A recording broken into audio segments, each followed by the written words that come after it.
Hi guys, how you all doing? My name is Crystal. Welcome to my YouTube channel. I'm here in my flat in Rochester, Kent. Alexa, what's the time please? The time is 4:49 p.m. So it's nearly around 10 to 5 in the evening.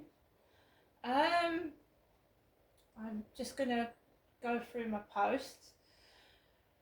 So I went out this afternoon with Max. There was a parcel on the floor. It's something I ordered almost 2 weeks ago. It was a karaoke small machine with a couple of microphones.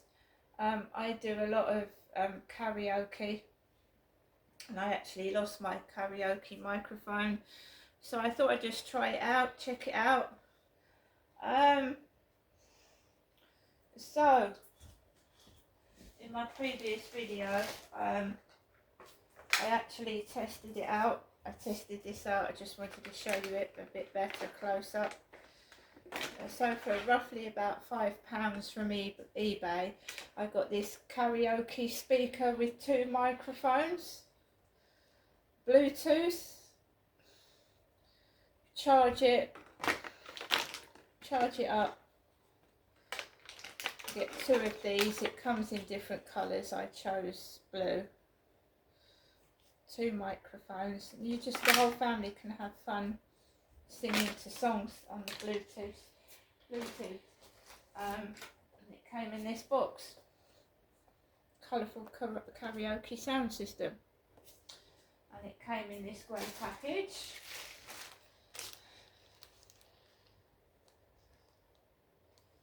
Doesn't actually say where it's come from, but Every delivered it. AliExpress. Right, so guys, I'm going to sit here and I'm going to read out my mail.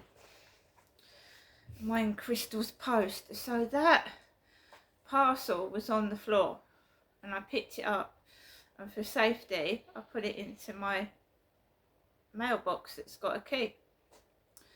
And then I took Max out for a walk, and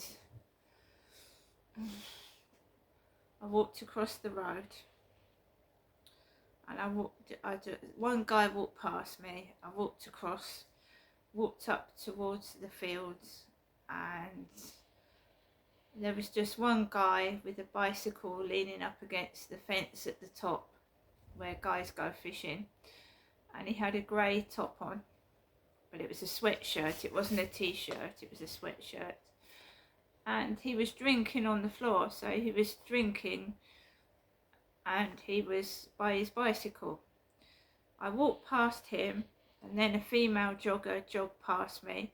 I picked Max up. It was very hot this afternoon, very muggy here in Rochester, but luckily no rain. So I picked Max up. I had several people on TikTok asking me, Crystal, how I was, how my day was going. Hello beautiful, hello lovely, hello gorgeous, all that. Picked Max up when the jogger went past.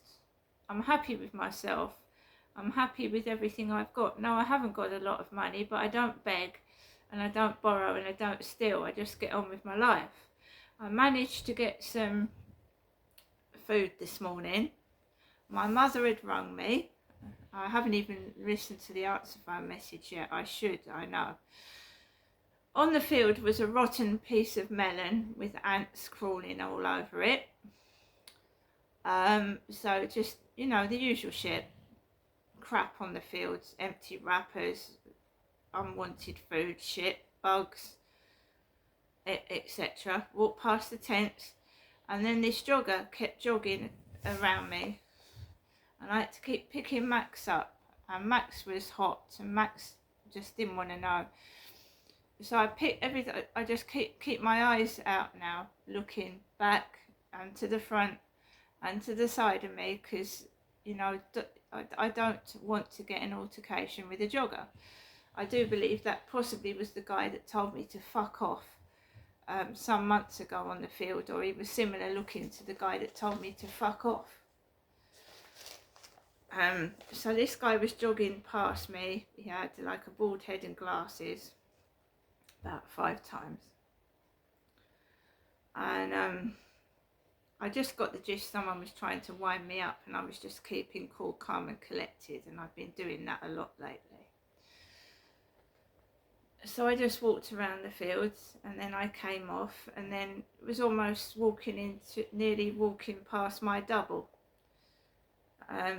She had denim jeans on like I had the other day with them rolled up, but she had glasses and her hair was in a bun.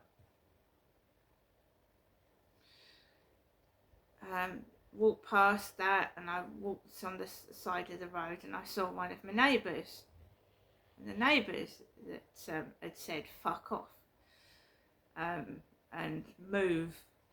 And I crossed over the road and I walked behind the flats, and I just avoided trouble. And Max was absolutely A++. He didn't bark and he didn't make a noise because that dog, the dachshund, would have started squealing and making a racket. But I saw the neighbour like way down the road before he even saw me, and I walked behind the flats because that dachshund squealing would have made my ear burst, and I just wanted to it's been very relaxing at the moment, and I don't want to highlight myself or get into altercations with people, so I'm just being good, I suppose. So I went round and I came back in, and well, you can just smell cigarette smoke in the building, and it gives me a headache. I don't know what these people smoke, but because I said in a video this morning I didn't want to get with anybody that smokes cigarettes, and I don't. So what do I get when I come home? Fag smoke inside the communal building, because I have a stalker that goes down my videos, and if I say I don't like something, they put it in my face because they're giving me something I don't like, and I don't like smoking. And it's not being rude and it's not being nasty, I just don't like smoking. Smoking affects your lungs, it's not good for you, and I'm promoting positivity and trying to be healthy, and I do not smoke. So I came back into the flat, and the brown envelope was worrying me. I thought, because that's normally like an important letter, this brown envelope, and it hasn't got, it's from Lonehead. Lonehead. I came to an arrangement with this company because they kept pestering me on the phone, and it was pissing me off. Overdale's solicitors in Bradford, and I haven't done a live stream today. Normally when I'm in a live stream, there's someone in there from Bradford, right? So I haven't done a live stream today, and all this post is not upsetting me because I didn't do a live stream, and I didn't get people asking me about my finances, taking a piss out of my teeth, nothing. So I wasn't upset with the post, and it's nothing nasty. Overdales in Bradford have said, "We are pleased to confirm that your offer to pay your debt by instalments has been accepted. As requested, a direct debit has been arranged and your payments will be taken and from the end of June." I am sick and tired of them ringing me up on the phone and pestering me and threatening me to send men out to my door. The last letter, they were threatening to send people out, and I've had instances where I've had men sent out to me for a debt for somebody else, and the man looked like a right thug. He was tattooed, bald, and he was massive. And I turned round and I said that that's not my debt, and he went, but it is so upsetting when you've got a thug on your doorstep, and they actually, some of them can get physical. Now, I don't want that, and I have been assured by Overdales that they are not going to send anybody out to my address demanding money, because I've now come to an arrangement.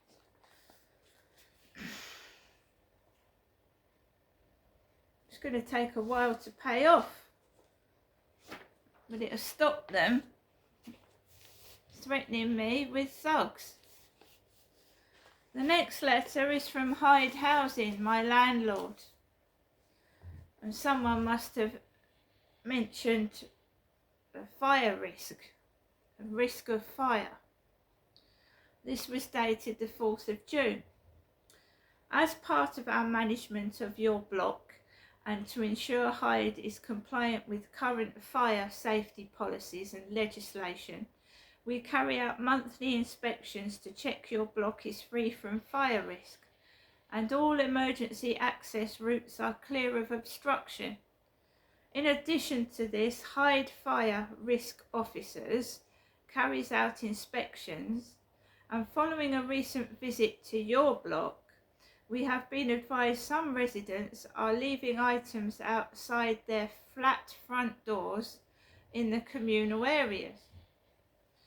If you have any items in communal areas, please remove them immediately and put them inside your homes. Please remove any belongings from the communal areas to ensure you are not obstructing access or causing a potential fire risk to the block to avoid any other further action being taken. Residents are not permitted to use any of the shared communal areas to store personal items. This includes rubbish bags, shoes, buggies, pushchairs, bikes, scooters, or any other items. And this is signed by the neighbourhood officer, Tom. Our neighbourhood officer is called Tom. T-O-M. And that's come from Midsummer Norton, Radstock. I thought Hyde Housing were based in Lewisham, London. Midsummer Norton, Radstock. Wow. Somebody, I think it's a kind of joke. Somebody keeps wasting money sending these catalogues out to my address. Saga. And it's not saga. You know, sag, it's saga. Book your holiday today. Somebody asked me if I was going on holiday. Or they'll invite you to come over to the USA. So I've got this. I've never heard of the place. Whoever. Is anybody? Whoever? Guy with a bald head.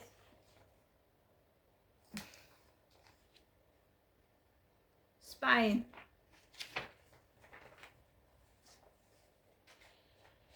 I had a guy in my live stream from Spain, or someone saying they were from Spain, yesterday.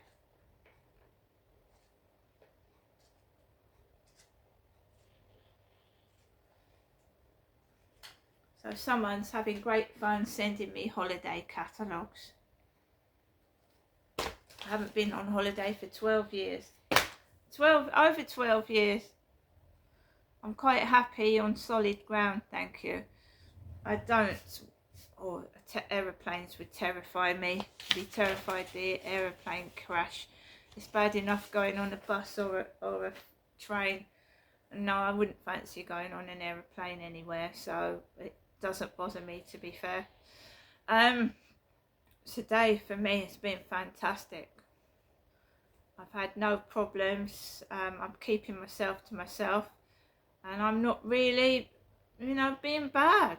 So I've had a great day, and the sun's come out this afternoon and it's got warmer. actually got quite warm, and I've tested out the karaoke microphone. I'm pleased with that. I had a shower as well. I came home this morning and I had a shower, and I've had a chicken burger to eat, and I've just had one of those toffee cheesecakes from Asda. I'm absolutely fine. But obviously the bullying is still going on, but I'm taking no notice of it because it's absolutely ridiculous. And one of the main stirrers, I'm sorry to say, is my mother, my mum, my own mother. And I don't listen to it. I don't listen. I just carry on doing what I'm doing. And I'm just to breathe the fresh air and be left in peace is all I want. I don't want money. I don't want everybody. I like it nice and quiet. I'm not one for crowds of people, so this is absolute heaven for me. It doesn't feel like punishment at all, no. Absolute heaven. It is. There are people out there that like to be the centre of attention, and I don't. I'm one of these people that when I see a crowd, I just want to go back home.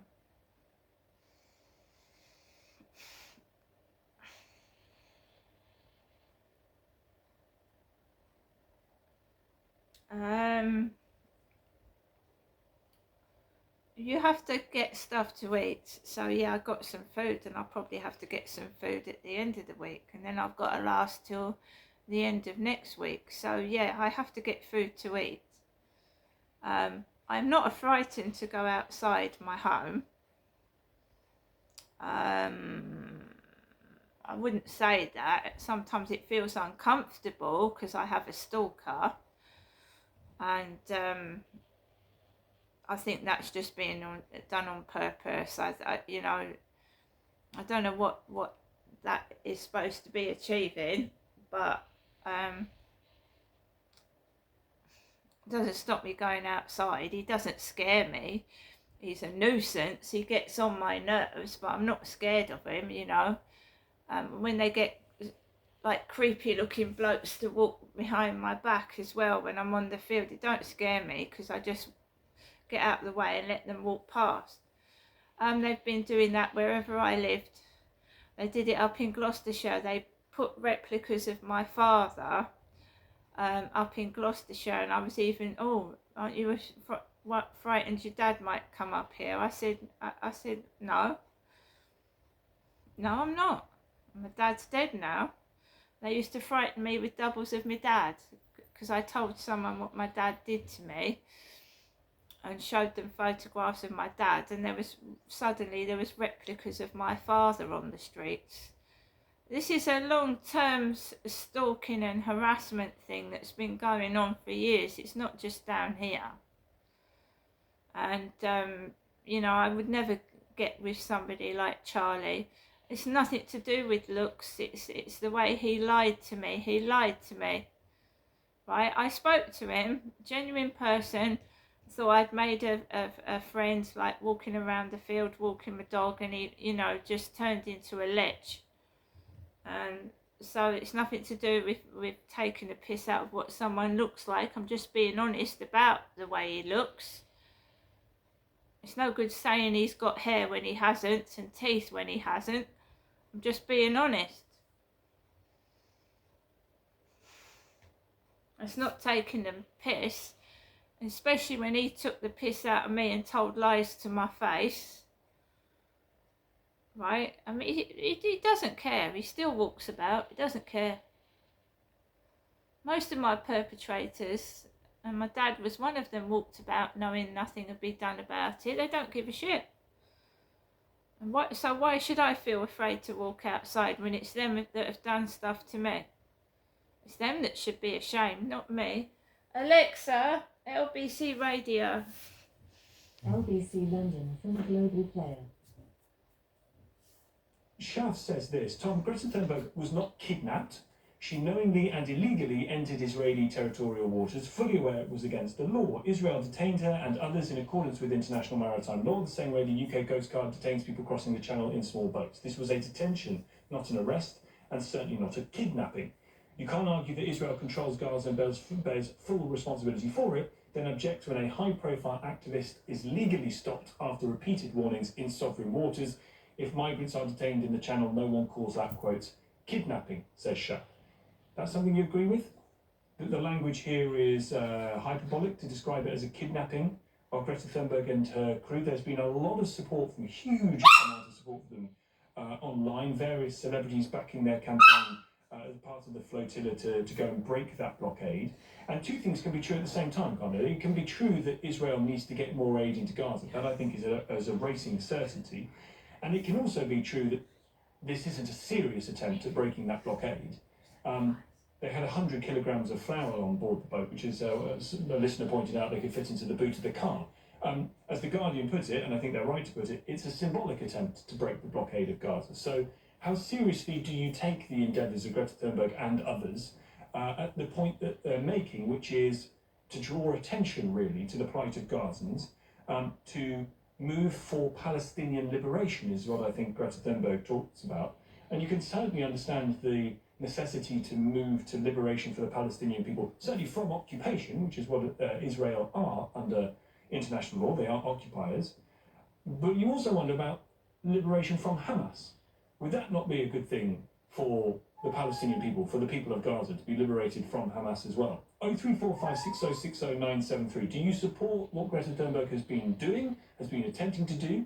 And your thoughts too on what it is Israel is doing and saying in those waters about protecting them from, in this case, a ship that was coming in with aid that had no authority to be there, other than, as Greta Thunberg would put it, the moral authority in trying to break that blockade. 03456060973 is the number. We're hoping to be joined by the UN Special Rapporteur on the occupied Palestinian territories, Francesca Albanese. James is in Westminster first. Hi, James. Hi, Tom. Good afternoon. How are you? I'm very well, sir. Your thoughts on Greta Thunberg and her team? Two things. Firstly, Greta Thunberg has gone from an activist on climate control or the climate change to becoming a terrorist supporter, promoting herself and aligning herself with people who were on the boat, for example, that were at Nasrallah's funeral, supporting a recognised, prescribed terrorist organisation in Hezbollah. So, that doesn't make her a terrorist supporter. Yeah, but you can be judged by the people that you mix with, and not once has she come out and condemned Hamas for the terrorist atrocity on October the 7th. All she has ever done is condemned Israel for what's going on post there, and the humanitarian situation is dire. We all recognise that. But what is being forgotten at the moment is there are still 55 Israelis being held captive, many of whom have been killed during the last 600 days plus. And the world has forgotten that this has all started because Hamas on October the 7th committed the most horrendous atrocities on October the 7th. So I do feel that Greta is, if she was standing there and asking and demanding that the hostages be released, that Israel actually there was then a ceasefire, Israel then stepped back, I think there'd be a great deal more deal of sympathy here. What you have is a small number of activists that are trying to self-promote themselves. The allegation that the Israeli naval force was kidnapping her, and then you publicise this with giving it oxygen, I find actually quite horrendous and insulting, and especially from an Israeli army and force that has been trying... James, you've had a good go at it, sir. There is no justification for denying food to civilians. But Israel is not denying food to civilians. Well, it has been blockading. Hang on, James. It has been blockading aid getting into Gaza for some time up until really very recently, and then it stopped that too. But let's take this back a sec, okay? What nobody's talking about is the fact that Hamas was stealing the aid. Well, that's what Israel says. Yeah, but hold on 1 second. That's what Israel says, absolutely. But then you look at the Gazans, okay? And why are the Gazans actually protesting, but the press are not reporting that? Okay, why has nobody talked about the £12 billion that's been invested in Gaza over the last 10 it's gone on years? tunnels. And the money's been disappeared and gone on tunnels. I get it, but James, So that's, it's not just none of that is a Israel, justification, sir. None of that justifies it and saying, right, but we're not going to feed nobody's anybody. talking. Hold on a second. But nobody is also talking about the fact that Egypt has closed the border. Why? Because it doesn't want Hamas, okay, stealing the aid, okay, and Israel has no interest in occupying, okay, Gaza in that respect. Well, it's going to stay there for a long time, according to its own spokespeople and ministers. Certainly, as this offensive continues. James, thank you for the call. Anna's in Maidenhead. Hi, Anna. Hello, Tom. How are you this afternoon? I'm extremely well, thank you, Anna, as almost always. Thank you for asking. Your view on what Greta Thunberg has been doing? Yes, I agree with anybody helping anybody, especially if they're in trouble. But I tend to take her very much with a pinch of salt. For the simple reason, as I was saying to your producer a few minutes ago, several years ago, there was a huge, great fanfare about the Greta Thunberg coming over here, and she was going to give a speech, and she was drawing attention to something. And she was being escorted on a boat from wherever she was coming from by her father, which is understandable. But what wasn't reported in a fanfare until I actually heard it on the news was on the return journey, she came home by boat, but her father came home on a plane. Now that, to me, why wasn't that publicised a bit more as well? Well, it was on the news, as you described, Anna. So I did hear it, but Yeah. I only heard that particular one item. But Anna, why does this matter? Well, if you're going to do something, then you have to be in for everything. It was the fact that it wasn't publicised very much. Well, I don't think we blame the daughter for the apparent sins of catching a plane, not that it is a sin of the father, do we particularly? So I have to say I'm not a purist on that stuff, Anna, because I think it's just not practical. Thank you for the call. 03456060973. The images are quite astonishing, actually, from the boat of the moment at which the Israeli Defence Force pick it up. You can see those at LBC on the LBC app. We'll also have for you in a few moments' time Francesca Albanese, the UN Special Rapporteur on the occupied Palestinian territories, who was in touch with the crew last night and can tell us the story of what happened, and also who is here to take your calls as well. You can watch that live on the LBC app too. 5:16 the time. News headlines now. Amelia Cox. 9 million more pensioners in England and Wales will qualify for winter fuel payments this year. An NHS trust and ward manager have been found guilty of health and safety failures following the suicide of an inpatient. And Israel says it plans to show passengers on board an aid boat headed for Gaza footage of the October 7th attacks after intercepting the vessel. LBC weather: rain becoming confined to central, northern England and Wales tonight, becoming drier in Scotland and Northern Ireland, a low of 5 degrees. LBC travel line day for Golf is slow on the M25 anti-clockwise. There's one lane closed after junction 6 for Godstone because a van has broken down. It is also slow on the M3 southbound. There's a lane closed because a car has broken down, but in the M25 and junction 3 for Bagshot. On the M4 westbound, one lane stays closed at junction 8 and 9 for Maidenhead on the exit slip road because of an accident, so it's slow going past. On the North Circular northbound, there's one lane closed at the Red Bridge roundabout because of an accident, so there are queues from Ilford. There are also queues in the centre of town on the Euston Road eastbound. The exit slip road to Tottenham Court Road just before the Euston underpass stays closed. That's after a car caught fire earlier. And on the tube, there are severe delays on the entire Piccadilly line after an investigation earlier. LBC. With a simple search on Get Your Guide,